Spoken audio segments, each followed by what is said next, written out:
Well, good morning. How's everyone doing today? Hope you're all doing well.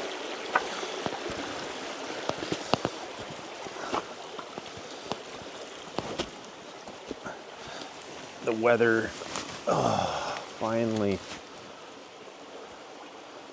cooled down a little tiny bit. I know spring's here. And I know spring's here and I'm not overly stoked about it, but it is what it is. You gotta take the seasons as they come. And it was really warm there. It's been really warm for the last few days. And then yesterday it cooled down a little bit anyways.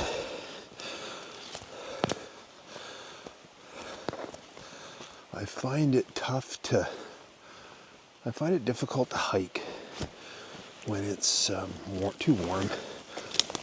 Anybody that knows me knows that I absolutely despise bugs.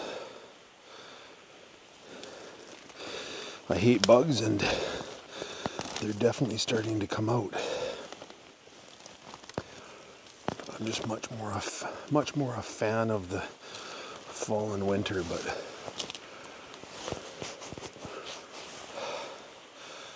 I can't not go out for hikes just because it's spring or summer. Pretty good looking game trail here. You can see this game trail going through here. It's probably mostly from bears. And there's bears out now. Saw my first set of bear tracks the other day. So they're around now. Gotta be mindful of that.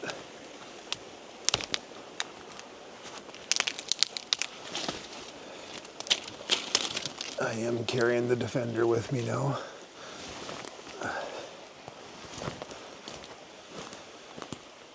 I've had a few subscribers over the past year and a half say to me that you should be carrying a weapon, a sidearm or whatever. And boy, I wish I could. I wish I could carry a sidearm. I think it's ridiculous, but in Canada it's illegal. Even when you're out in the bush, it's illegal to carry sidearms. We're allowed to carry high-powered rifles that can shoot 1.5 miles, 2 miles, but we can't carry a little pistol to protect ourselves.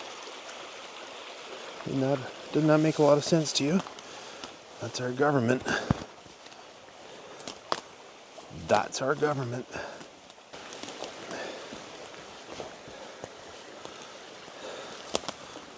All right, check that out.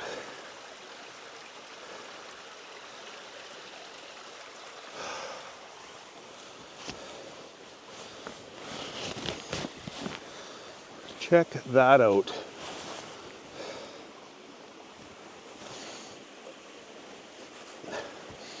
What do you think?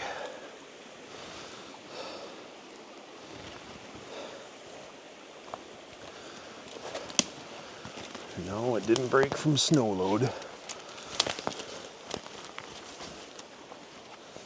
We don't get enough snow around.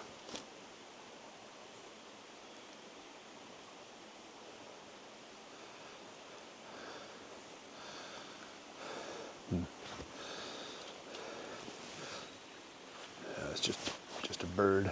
Look at this one here. Look at that tree.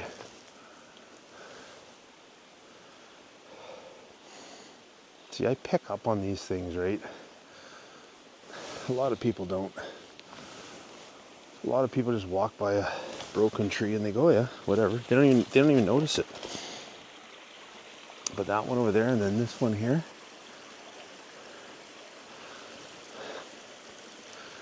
That ain't normal. I don't care who you are. You ask a seasoned outdoorsman if he thinks that's completely normal. I don't know, maybe. Maybe I'm the abnormal one.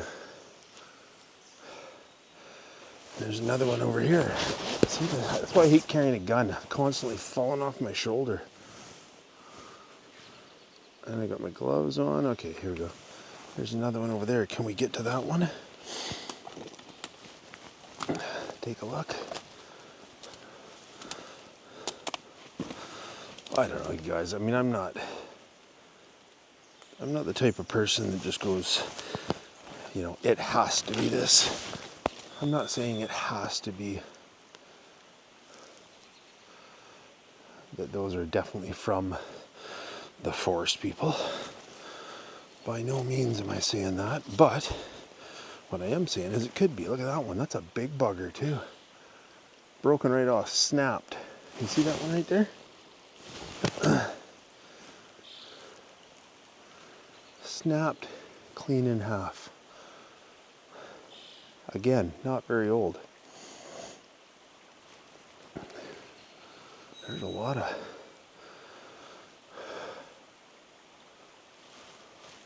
trees in here with some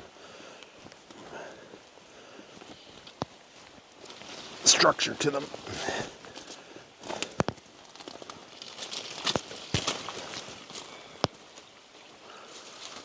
Anyways, whatever. It is what it is. That's wild. Look at that.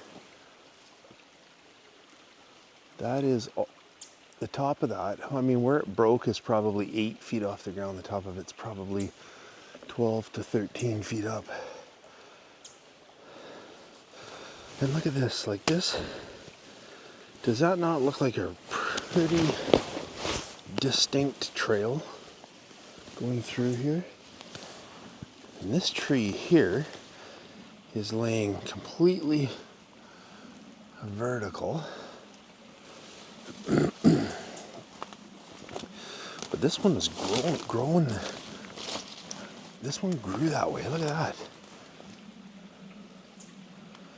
Unless it was bent over. I don't know. That's bizarre. But this looks to me like a pretty distinct kind of a trail. There's another tree up there. See that one there? Broken off. Probably 16 feet up.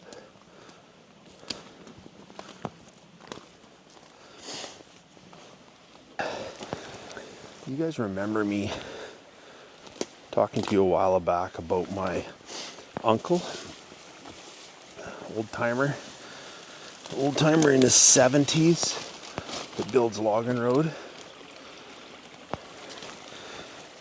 And so I just talked to him. He's 76 years old. 76 years young, as he would say it.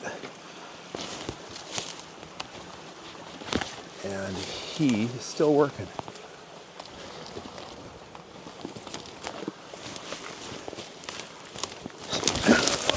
Shit! Oh, damn it! Drop in, Darren. Oh my God! Jesus!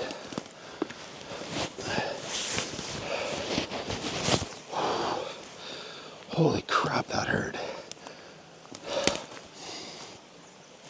Right into a hole.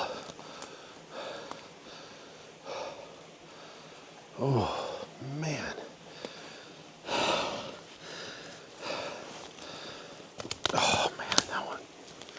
That hurt.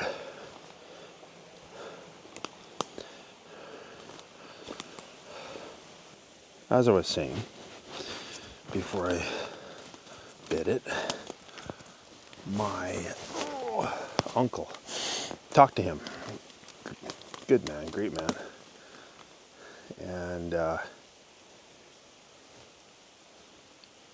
he's 76 and he's still working. Isn't that something else? 76 and still working. And so I caught him on a Sunday, because that's his one day off. He works right now. He says, yeah, I'm only working 6 days a week now. And he goes, of course it's winter time, so get to sleep in a bit. He says, I don't get up until about 4:30 and head to work. He goes, I work 6 days a week, 12 hours a day. Slowing down in his old age, eh? Imagine 76 years old and still running. So they call him hoe. I call him hoe. I'm in construction, right? And they call an excavator a hoe. So he runs hoe. 76 years old, still doing it. And anyways, I said, listen, I'm not going to say his name, because I asked him if he would. I said, hey, you want to do a video with me? I said, I can call you like on FaceTime or whatever. We could do a video. I said, I want to chat with you a little bit about Sasquatch. And he goes, what the hell for? What the hell you want to do that for? And I said, because I want to put it on my YouTube channel. He goes, what the hell for? That's dumb. What the hell you put that on YouTube for? Anyways, he's a character, right? And I just said, fine, whatever. He goes, no, I don't want to go on, I don't want to be on damn TV, he says. So I'm like, whatever, okay, fair enough. So we just chatted, and I said, I said, look, I want you to tell me, I want to talk to you a bit about your, you've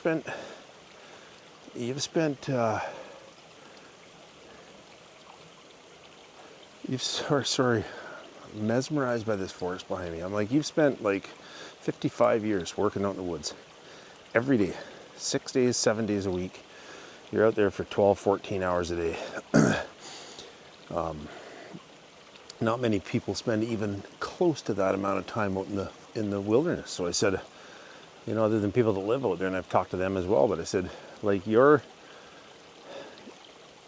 experiences out in the woods, I said, I find it kind of fascinating.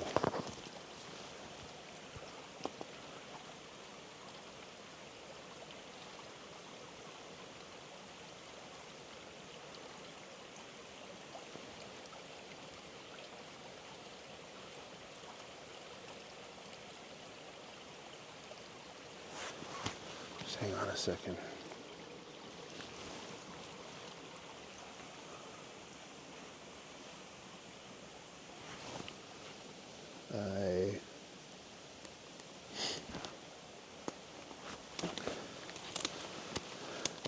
Sorry guys, I'm going to put the camera on the forest and be looking at the forest while I tell you this, because I just had a wild sensation, feeling come over me, and it weren't good.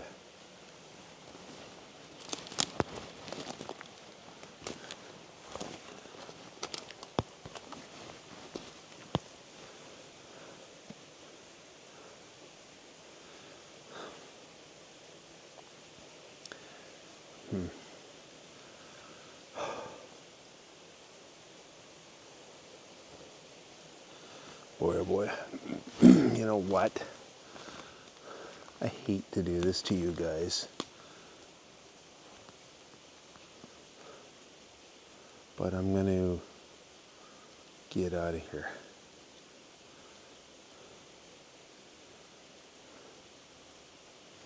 Saying, I had to get out of that creepy area.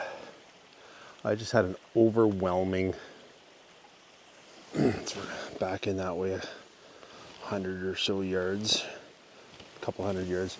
Anyways, I just had an overwhelming sense of I wasn't supposed to be there. So I got out. Anyways, my uncle, he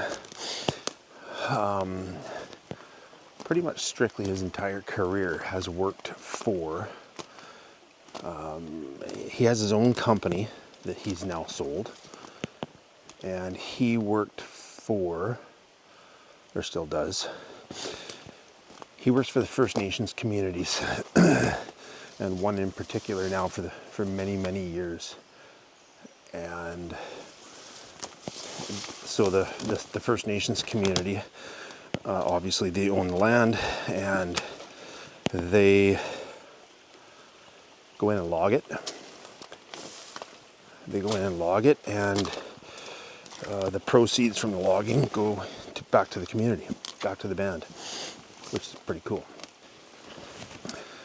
Anyhow, so I said to my uncle, I'm like, hey, I want to have a chat with you about the Sasquatch. I said, come on, man, you've been out in the woods your entire life for over 50 years, every day, 6 days, 7 days a week, day in and day out for 10, 12 hours a day. I'm like, you must have heard stories of these things. And I knew that he's either seen them or seen something that makes him know that they're there. But anyways, he said, oh yeah, he goes, yeah. So the reason I didn't have him on a video interview is because every third word with him is the F-bomb. F this, F that, the F and this, and F and that, and F and this. And so I'm like, I can't put that on YouTube. I'll be crucified. So I'm not going to put the video up, but I'm going to just sort of share from time to time when I'm out. I'm going to share some of these stories. So he's like, oh yeah. He goes, you're effing right. See, they exist. They're real. He's like, they've been around since before you and I. And I'm like, yeah, I believe that. So I'm like, I don't want to say his name. I'm like, what have you, like, tell me, what have you seen out there? And so he says, well, I'll tell you something. He goes, in all my time in the woods, he goes, maybe not even a dozen times that I've seen these things. And I'm like, you've seen them almost a dozen times. He goes, well, probably 6 or 8 times that I've seen them. So he was telling me the one story that I thought was just unbelievable. But he said that they were heading in to their equipment on a new build, and they had a hoe and a cat in there starting to build the road, and then they rough the road in, and then the drill comes in and does any blasting that needs to happen and whatnot. And then they finish the road off. And he goes, we were a month or 2 into the build, and we're heading into the equipment. He goes, it was early in the morning, 5 o'clock in the morning. He goes, we normally start between 5 and 6, depending on what time we get to the machinery. And they come around the corner of the road, and there was 2 of them in the crummy, and his partner was driving, the cat Skinner was driving, and they come around the corner, and he said there's one of these effing creatures in the middle of the road, and he said it had a boulder in its hands, picked up at its waist, and he goes, it's blue granite. And he said this boulder was probably 2.5 to 3 feet across. And it stopped, it turned and looked at us. And he said it was just starting to break daylight. It still had the lights on, but he goes, you didn't need the lights to see this thing. He goes, it was massive. And it picked up, and it stopped and turned and looked at them, and it picked the boulder up over its head and chucked it towards the truck. And he says it probably threw that boulder 15 feet. Not even close to hitting the truck, but he goes, it probably threw it 15 feet. And he goes, and then the thing threw a temper tantrum. and was stomping its feet on the ground and banging its knees with its hands. And he said it was screaming a god-awful noise, and he said we could hear it when we were sitting in the crummy with the truck running. And he goes, and then instantly it just took off over the bank and gone. And I'm like, holy shit! Like, I said, what'd you guys do? And he goes, well, we went to work. What the hell else are you gonna do? But anyways, I guess as the time went on, they didn't really say too much about any of the sightings that they'd had or whatever. And then I guess at some point he said that so it was another time that they had a camp set up. They were working far enough away from town that they had a aqua trailer set up for living in eating quarters and all that kind of stuff. And he said that he goes, one of them broke into the cook shack, and the cook shack was obviously full of food. They're all out working. It broke into the cook shack, and I don't know if it was the middle of the night or during the day, but anyways, broke into the cook shack, and he goes, it took 2 great big tubs of lard. And I said, holy shit, really? Like, and he says, yeah, it just busted the door open. It didn't open the door. It just busted through the door and went in there. And he goes, didn't take any other food, but it took these 2 big tubs of lard, one that was partially used and one that wasn't. And I'm like, you sure that wasn't a grizzly? And he's like, no, it wasn't a goddamn grizzly. He says, I could see the fucking tracks right on the platform, wooden platform going into the cook shack. And he goes, you could see there's footprints. And I'm like, you're kidding? No, I am. He goes, I ain't kidding. So anyways, I guess that time they told their coordinator guy, native fellow that was in charge of all the logging, I guess they told him what had happened. And, that this had happened. And I guess the guy said, well, okay, in the future, if that kind of shit ever happens again, you guys got to let us know. Because he said, we don't want any confrontations with them. So you guys got to let us know if that ever happens again. And I guess, so then another time, and I forget exactly what happened. I know he said it was a brand new build. The surveyors had gone in, surveyed the road, and he was in there, lead hoe, just getting rid of trees, clearing the right of way. And then there was another hoe behind him, kind of roughing in the road for the drill and whatnot. And he said they had just got in there, just fired his machine up, and he said he was 20 feet from his machine early in the morning taking a leak. And he said they'd only been in there for like a week building this road. So he's standing out there taking a leak, and he says one of them come up onto the road just ahead of where he was, up onto the new grade that they were building. And it came up, and he goes, and then 3 more came up. There was 4 of them. And there was 4 of them, and he said that he was like, holy shit. And he goes, it was like a standoff. They were staring straight at him, and they were kind of one behind the other.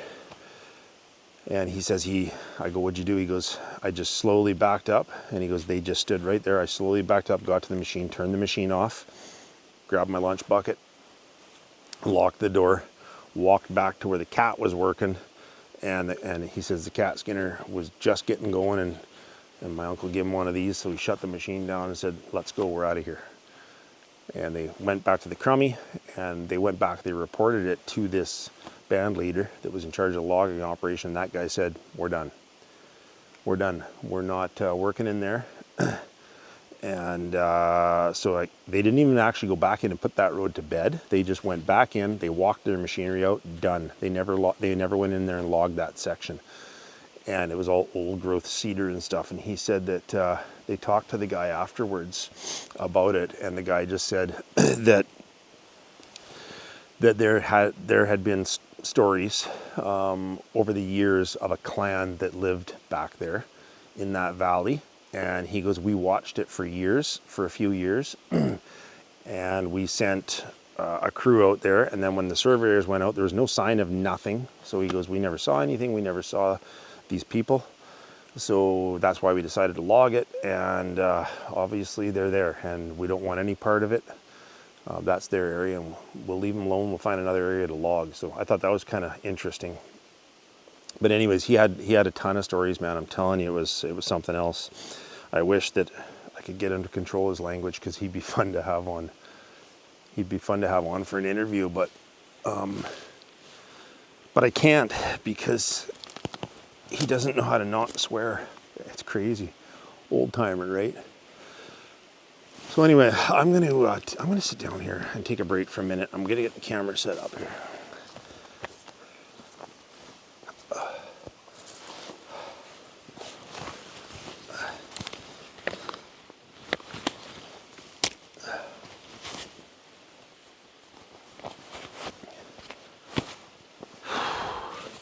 Time for a break.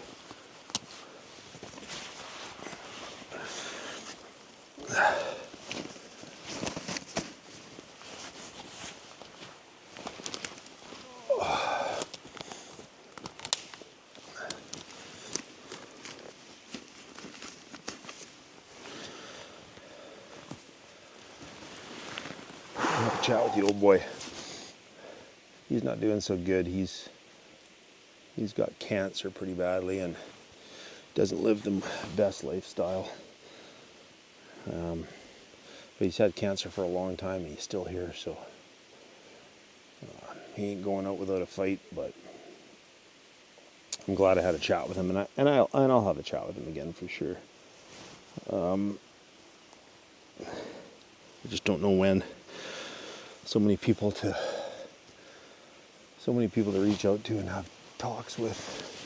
Fred and I, as I said, Fred and I are still working on getting a video together, but I don't know what's going on. I don't know if Elon doesn't want us to talk or what, but holy cow, we just can't make this video connection work. Like, we're gonna try again. Fred's gonna update his satellite, his in Starlink, see what he can do. But nice little Defender. I wish I could carry a sidearm, but I can't. So, but I also reached out to Al, and I shared Al's encounter with, that was the last one that I shared there. Al was a bow hunter that basically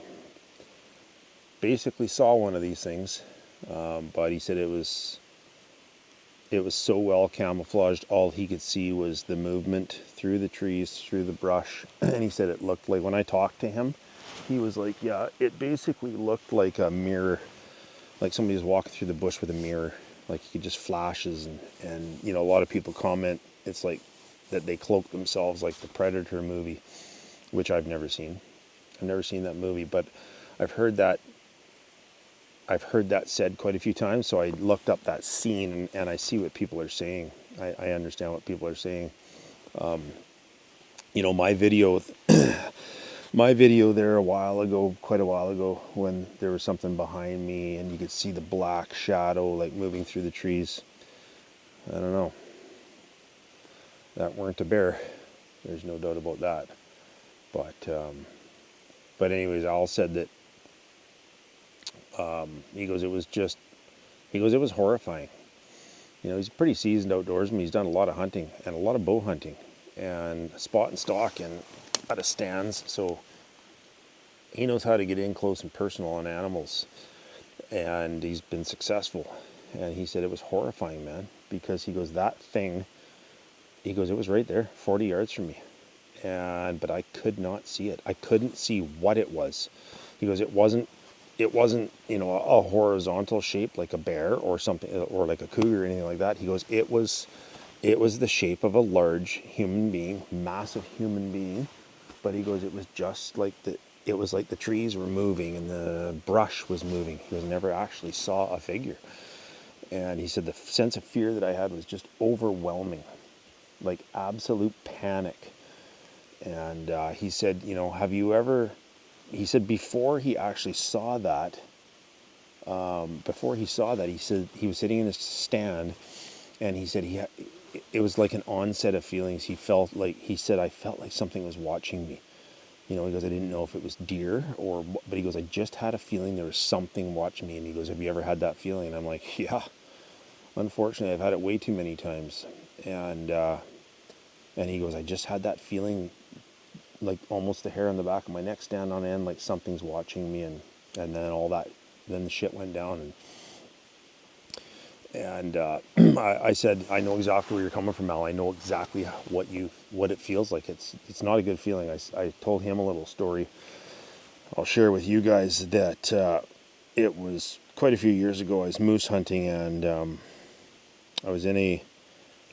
hunt the tundra, right? So it's fairly open, but pockets of pine trees, not huge, but pockets of pine trees, and lots of willow, red willow, and that's what the moose feed on and whatnot. Anyways, I was hiked into an area where I had seen moose the previous night.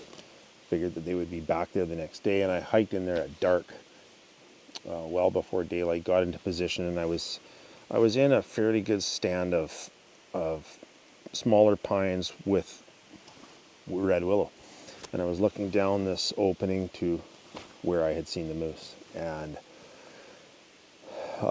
everything was fine.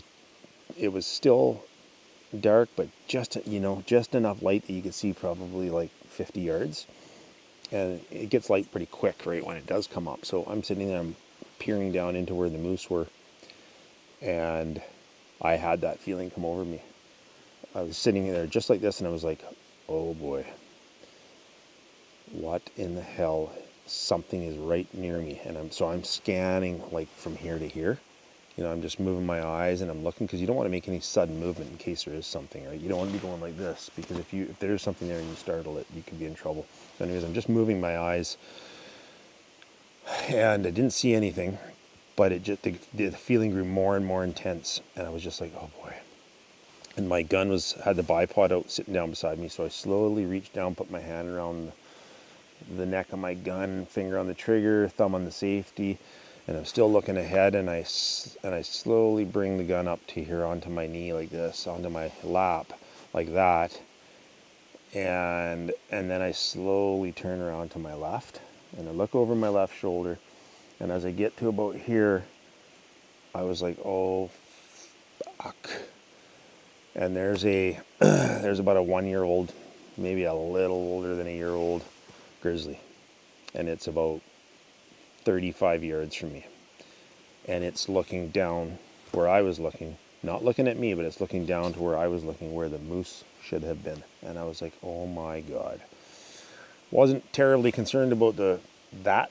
I mean, it was obvious I was concerned. It's still a 200-pound, I don't know how much it would weigh, but still a good size, a year-and-a-half-old grizzly, or a year-old grizzly, still a good size bear, like, that high on the shoulder sort of thing. But I knew that it was young enough that it wasn't separated from mom yet, and I was like, oh shit. So I'm looking at it, and it's looking down below, and so then I went like this. I pulled my gun up to get my gun onto my shoulder, just in case, as a precaution, and as I did that, it must have spotted me, and then it looked at me like this. It's looking like this, and then it turned and looked like that, and I went, shit. And all of a sudden I hear, woo, woo, woo, and I hear the ground pounding like that, and I look back a little bit further, and about 30 yards behind that, there's mom. And I'm like, oh geez, I am so dead. And I actually and what she's doing is she's huffing and throwing her head back and forth, and there's slobber flying out of her mouth. She's throwing her head back and forth like that, and she's jumping up and pounding the ground. And you could hear it, boom, boom, boom. And I'm like, holy shit. So I get the gun up onto my shoulder, safety off. I got a round in the chamber, safety off, and I'm like, oh, I don't want to have to kill her.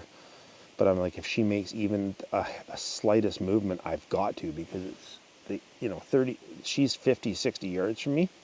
They can be on you like that, right? I know that. I've had that happen. So I got the rifle shouldered, and I just pull the rifle up, and then she lets out a bit of a grunt again, and she just spun around and took off, and the cub spun around and took off after her, with her. And I was like, holy shit. So I told Al that story, and I'm like, yeah, I know exactly what it's like. It's an unnerving feeling. And he's like, you are crazy. He goes, you're crazy, man. He goes, we got black bears where I'm at. He goes, we got no grizzlies. He goes, that's nuts. And I'm like, you know what? You've got to be aware of them, and you just got to respect them. I'm not going to not go there, because unfortunately where the moose are, that's where the grizzlies are. And you just got to be careful. I'm going to read. I think I told you guys last time we spoke. I think I told you that I spoke with Cathy, and Cathy had Cathy's a homesteader, Cathy and Gord, and they had 3 of these beings, 2 not so nice, and 1 that they thought was pretty decent, living around their homestead, off-grid homestead, and she'd had encounters with them over the years, and so had her husband Gord. Anyways, all good up until just recently, and she had one of her goats taken out of her barn, and she was devastated by that. And so I spoke with her about it, and she was pretty heartbroken. She said her goats are like her pets, and she goes, it was terrible that one of these beings would do that, and especially the fact that she thought that there was 3. I think her first encounter was there was 2 of them throwing shit at her on a trail. She was out picking mushrooms or whatever, and then there was another one that she thought kind of chased those 2 off, and then she never saw those 2 really, a few more times, but not a lot. And then the one big one she saw quite regularly, and she thought it was kind of like friendly. And anyways, she's pretty sure that it was one of them that took her goat. Anyways, that was a while ago that I talked to her, a couple weeks ago or 3 weeks ago or whatever. Anyhow, she sent me an email. I'm going to read it to you guys. I'm actually not even going to say anymore. I'm just going to read it, and then I'll talk about it a little bit with you. Hi, Darren. I hope this email finds you well. I really enjoyed our conversation the other day, and Gord was so happy to be able to finally meet you, even if it wasn't in person. Since we last spoke, I told you about our goat Molly being taken from the barn. Gord decided to set up one of his many trail cameras at the barn in hopes of seeing what may be happening around the barn at night. Well, unfortunately, tragedy struck again 2 nights ago. Gord went to the barn early in the morning while I was making breakfast, and Gord went to the barn early in the morning while I was making breakfast to check on the stock, and he returned just a few minutes later to tell me they did it again. He had a terrible look on his face, and he said another one of our sweet goats, Abby, was gone. He said those, pardon my language, effing things opened the barn door that we started latching closed after Molly's disappearance, and they went in the barn and took Abby. I actually began to cry because Abby was my favorite little goat, and my heart was broken. First Molly and now her. I felt as though it was our fault. Gord had the game camera in his hand, so he sat at the kitchen table and started going through the pictures. Of course, there were many pictures of he and I going to and coming from the barn, and there were also several taken in the middle of the night. But no picture was there. Gord said, obviously something triggered the camera, but there was nothing there.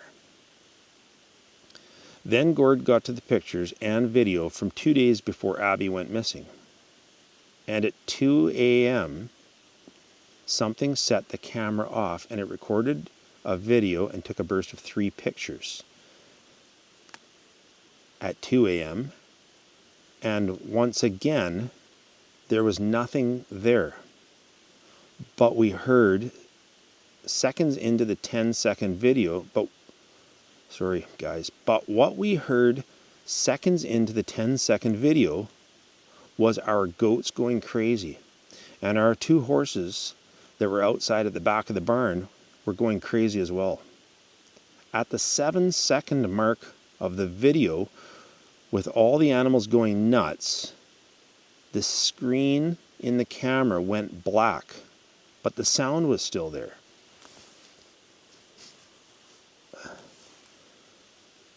Just before the 10-second mark, where the video ends, the picture comes back, but once again, nothing in the screen. Gord was baffled, and so was I. We didn't know what the heck was going on. And then Gord said, I'll bet you anything those two bastards we saw years ago are back. I'll bet you anything it was them. As Gord checked the pictures that were taken at the same time as the video, we saw the same thing. Something triggered the camera, but there was nothing there. Three pictures of total blackness. We both agree that it looks like something put its hand over the camera and then took it away. I will try to send you these pictures and maybe see if I can figure out how to send you the video as well. The ground was still frozen at the time, so there was no tracks to be seen. We are now down 2 goats from our family of 4, and we won't get any more until we figure out a way to protect them. I don't understand why after all these years these beings have decided to come back and torment us and kill members of our family. I know some may say the goats are just animals and these beings are only fending for themselves, but there's lots of game for them to eat. They didn't need to kill our goats. Our stock are more than just animals to us. They are like our dogs and our cat. They're kind of like pets. They're kind of like family. Anyways, Gord has set up some defense systems to warn us if there's any kind of predator coming around our barn. But being that the door was latched closed this time and the weird stuff on the camera, we're now pretty confident we know what got Molly and Abby. And it breaks my heart. If you have any suggestions of things to use to keep them away, please would you let us know. Feel free to call me anytime. Gordon and I would love to talk with you again. Thanks for allowing us to reach out to you, Darren. You're a good man with a kind heart. Take care and we'll chat soon. Cathy and Gord.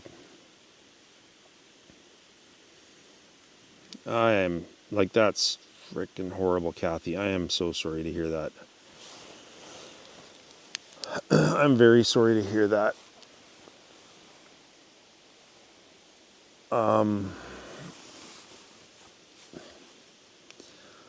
Honestly, I don't know what to offer you. I really don't know what to offer you for suggestions. The game cameras, unfortunately, in my opinion, the game cameras are not going to do anything if it is, in fact, these beings coming in and taking your goats. They're too smart for the game cameras.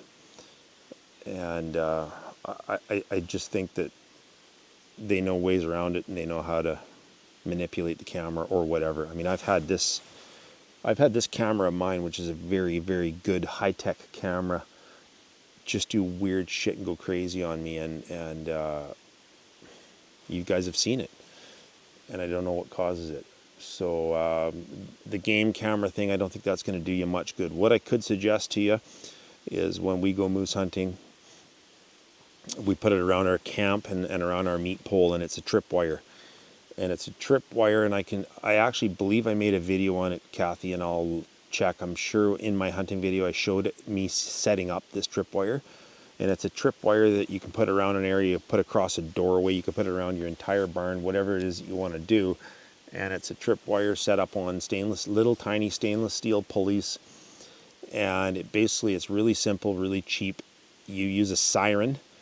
I use a little house alarm siren that I got off Amazon for $10, and a little 12 volt, I think it's 12 volt battery, a little tiny one, like smaller than a lawnmower battery, about $40, and just a toggle switch. And if you look at my video, it'll show how to set this thing up. And if I didn't make a video, I will, but I'm sure I did. And basically something hits that tripwire, and you can use like a fine fishing line so it's invisible. I use string because the grizzlies can't see the string. But you could use fishing line if you wanted to. I'm not saying that this would totally do the trick, but it's worth a try. And you could set it up, 2.5 feet off the ground. So if something walks in and hits that fishing line or dental floss or whatever it is, it hits the toggle switch. which activates this super loud siren. And you can hook a light to it if you wanted to or whatever too, but at least it would wake you guys up. And I'm sure there's probably other kind of motion sensors out there that would sense something, and then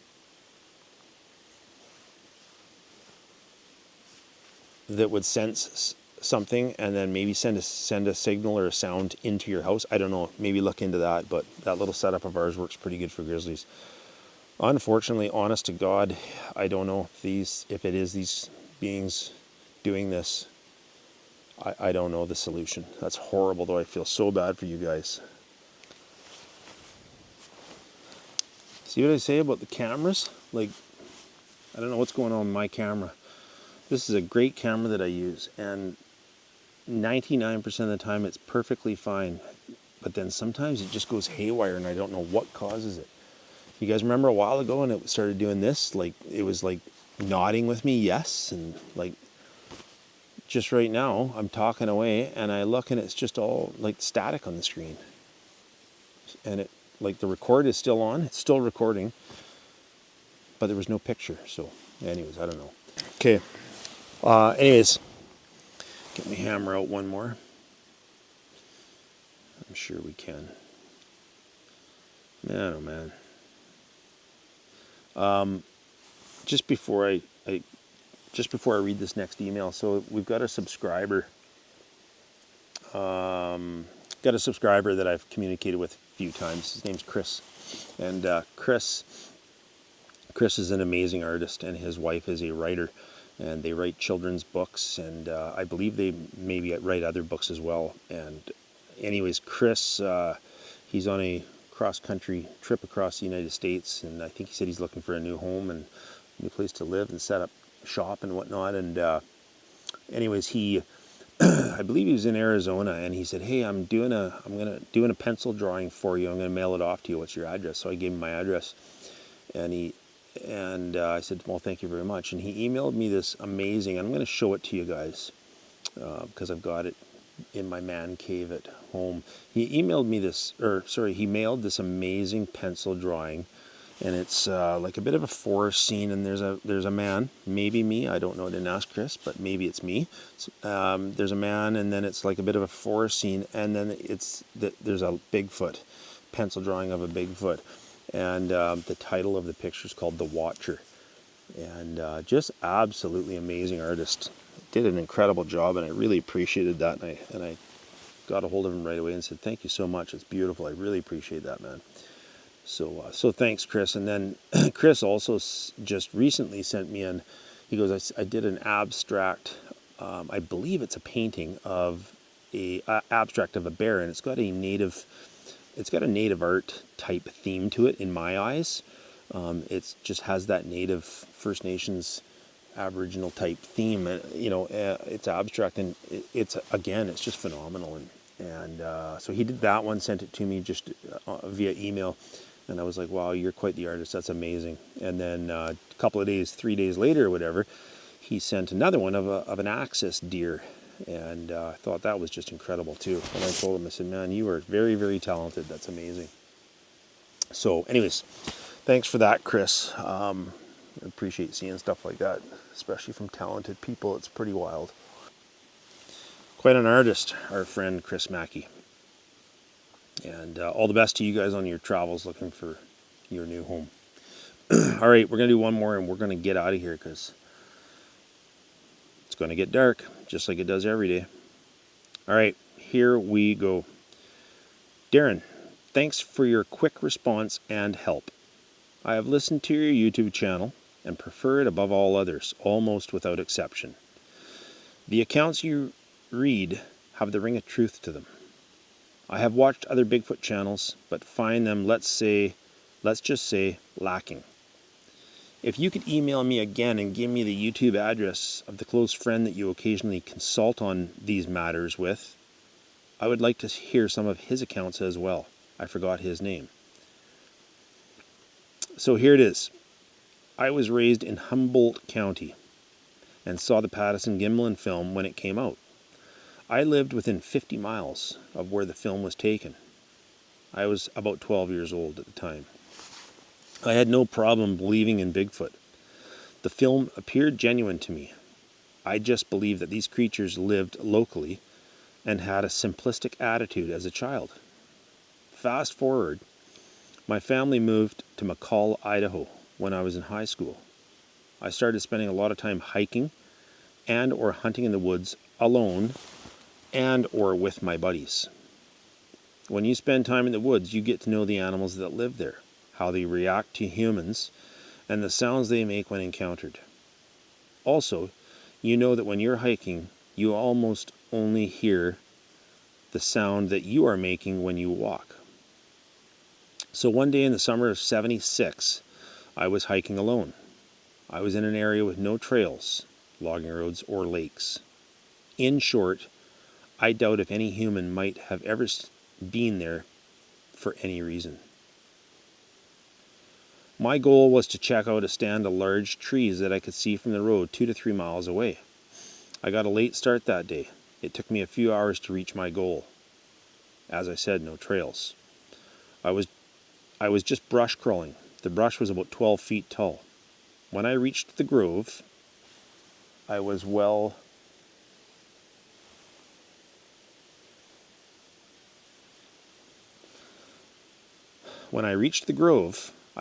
rewarded. They were virgin old growth cedars, maybe 10 acres worth. I was looking around and digging the vibe when all of a sudden I got the feeling I was being watched. There we have it again, that feeling of being watched, right? I was just talking about that.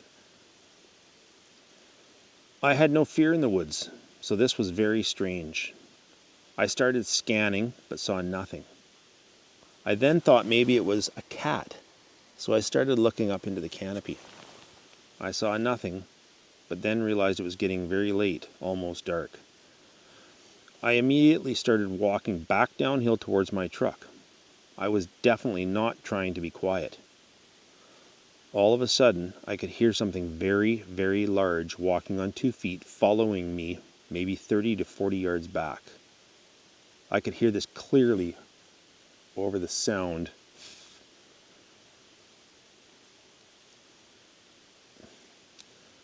I could hear this clearly over the sound I was making. When I was certain what I was hearing was not my imagination, I stopped, whirled around, and tried to see what was following me. It took a few more steps towards me and then stopped.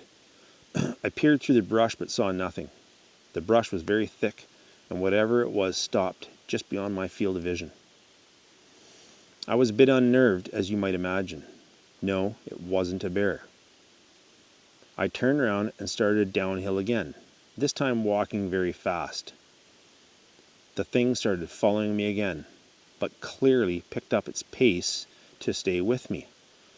A couple minutes later, I stopped and whirled around again to try to see what it was. Again, it took a few more steps and then stopped just out of my field of vision through the thick brush.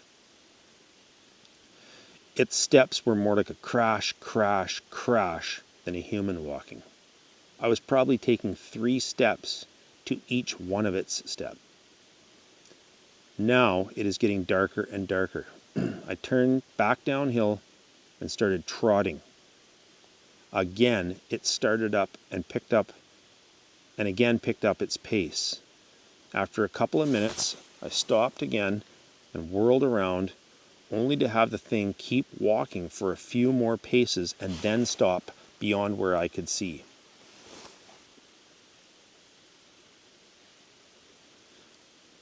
At this point, it was virtually night.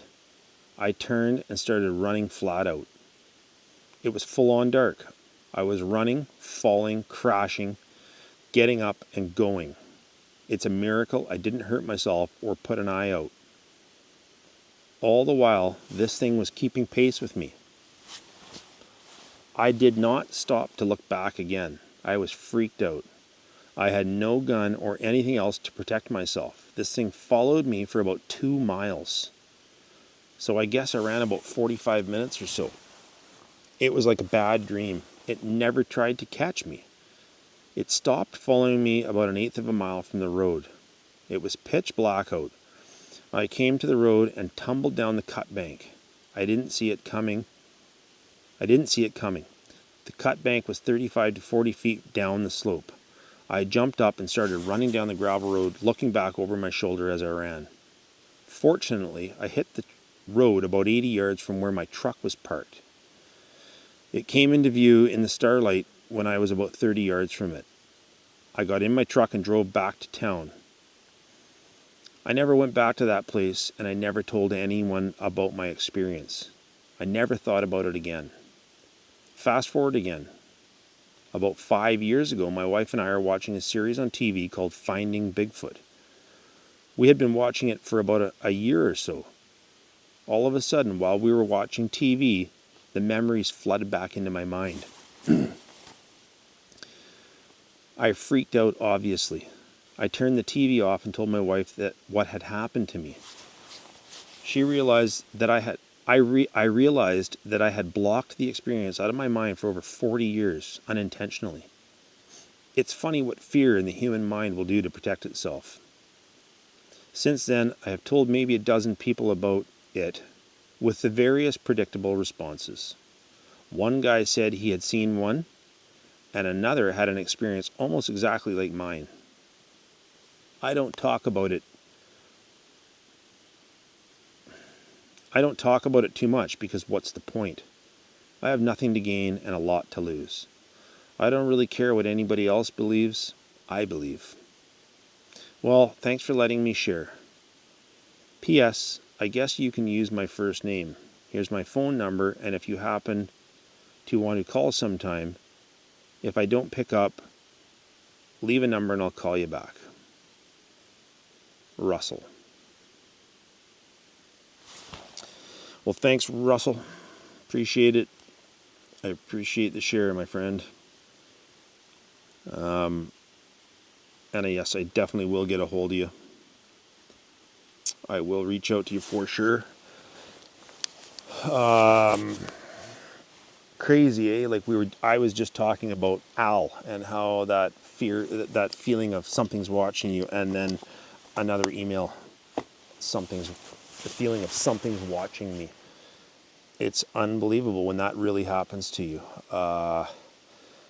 And this thing following you, I have a friend, longtime subscriber that I've known for some time now, and I've talked to him several times, Eric Nelson, and Eric is a lifetime logger and good man, and Eric had an encounter, I believe it was in California. I'm going to talk to Eric again at some point in time and we'll go over his story. But Eric had an encounter much similar to this many, many years ago, and I think it was in California, and he said the thing was following him and followed him all the way up to the highway, I believe it was. And but here's something that I listen, and I put myself there and I listen to everybody's emails. Here's something I've got to say. All right. Once again, this thing's there, within 30 yards of you. You, Al, Cathy, Brittany and her sister, like so many emails that these creatures, beings are right there and they don't hurt anyone. They don't hurt anyone. They don't even attempt to hurt anyone. Okay, you got to know that they could kill you in a heartbeat. All right, they could kill you in just a heartbeat. Right? They're able to break trees that big and snap them off 12 feet up a good healthy tree. Right? They could grab you and kill you with one squeeze of your neck. You're dead. And they don't. And why is that? Yet, on the other hand, you've got a great man like Fred Roll, subarctic Alaskan Sasquatch, and Fred has said flat out to me on the telephone, Darren, they are foe. They are dangerous. They are mean. They will kill. And Fred's experience, he felt that he was being lured out of his cabin, and he felt that they were trying to lure him out to kill him. And then you hear all these other emails, and not only here, but from Steve, all these emails to Steve, and nobody's been injured or attempted to been killed or anything like that. Like, I don't understand that part of it. Is it just the Alaska herring, man, that's the bad ones? Is there areas, I still firmly believe there's good and there's bad, no matter what, just like people, right? Just like people. There's jackasses and assholes and murderers out there, and there's lots of good people out there as well. So are these beings the same? I don't know. Anyways, man, I appreciate that. I will reach out to you. I'd like to know, have you had anything else? Sounded like that was a long time ago, so has there been anything else? Have you ever had any other kind of run-ins with these people? I don't know. I'd like to find out. I'd like to ask you. So I will reach out. But until then, I got to get going. I don't even know what time it is, but it's got to be getting... I should have looked at my phone. What time we got? Yep, I got to roll. So anyways, hope everybody is doing well. I hope you're all having a good day. I hope you're safe. I hope you're able to get out and do whatever it is that brings you a little bit of joy. And, if getting out to the woods is something that you love to do, but you just can't do it anymore, well, you know what? You just hit the play button and you join me anytime. You're more than welcome here with me anytime. And you got something you want to share, a story you want to share, whatever, email me. Love to hear it. And most importantly, more than anything, and I think we've got 11,100 and something subscribers now here at Outlaw Country, and I think you're all good people. I think you're really all good, honest, caring people, and we're going to keep it that way.